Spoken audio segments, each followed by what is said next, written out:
Assalomu alaykum hurmatli YouTube kuzatuvchilari. Men 10 yillik tajribaga ega urolog androlog Nurlayev Husan Jamshidovich.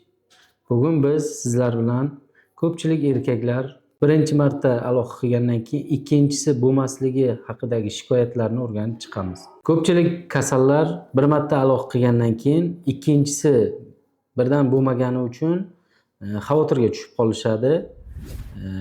Ya'ni birorta kasallik bormi menda yo biror narsa bo'lyaptimi organizmga deb bilmay xavotirga tushib qolishyapti.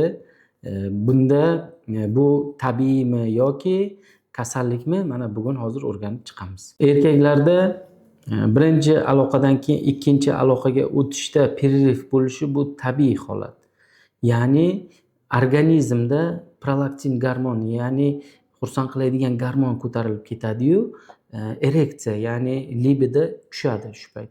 Shuni hisobidan pererif bo'ladi. Ya'ni ba'zilarga 1 soat, yarim soat, 15 minut yoshiga qarab turib ketaveradi. Masalan, yoshlarda 5 minutdan 15 minutgacha, o'rta yoshlilarda 40 minut, 1 soat, 1,5 soatgacha cho'zilsa agar, yoshi kattalarga 12 soatdan 24 soatgacha ham vaqt ketadi. Bu tabiiy holatlar edi. Agar kasallik sifatida qarasak agar, masalan, aloqani 3-4 kunlab bo'lmasligi, aloqaga xohishni tiklanishi 3-4 kun mobaynida bo'lmasligi, charchoq, ya'ni ko'p vaqtlik charchoqlar, stresslar bo'ladigan bo'lsa agar, bular uje masalan surunkali prostatitlarda, testosteronni tushib ketishida yoki stress, haddan tashqari ko'p stress olsa ham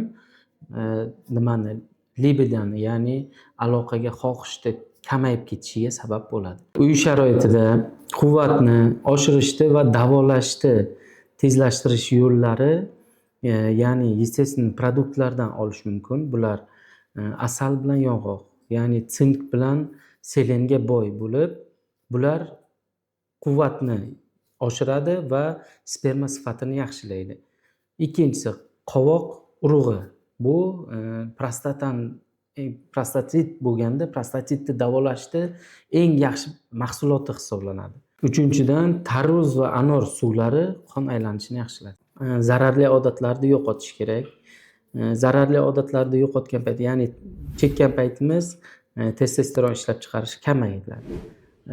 Yana eng katta muammolardan biri shundaki, stress va qo'rquv. Ana shu stress, ya'ni ishda olayotgan stresslaringiz, uyda bo'layotgan boyagi urush janjallarda hisobiga stress olsangiz, unda ham testosteron tushib ketishi mumkin. Ulardan yana biri qo'rquv. Ya'ni aloqa payti uxlab qoladi deb yoki aloqam yaxshi bo'lmaydi deb qo'rqishlar. Bu qo'rquvni oldini olishning eng samarali yo'li o'tirib partnyor bilan gaplashish. Xulosa qilib aytganda, jinsiy aloqadan keyingi tanaffus bu kasallik emas. Bu ya'ni organizmning tiklanishidir. Agar tezroq tiklanishni xohlasangiz, turmush tarzingizni o'zgartiring va uyquga to'ying. Qisqacha videomiz shu haqida edi. Shunday qiziqarli ma'lumotlarni o'tkazib yubormaslik uchun sahifamga obuna bo'lib qo'yishni unutmang.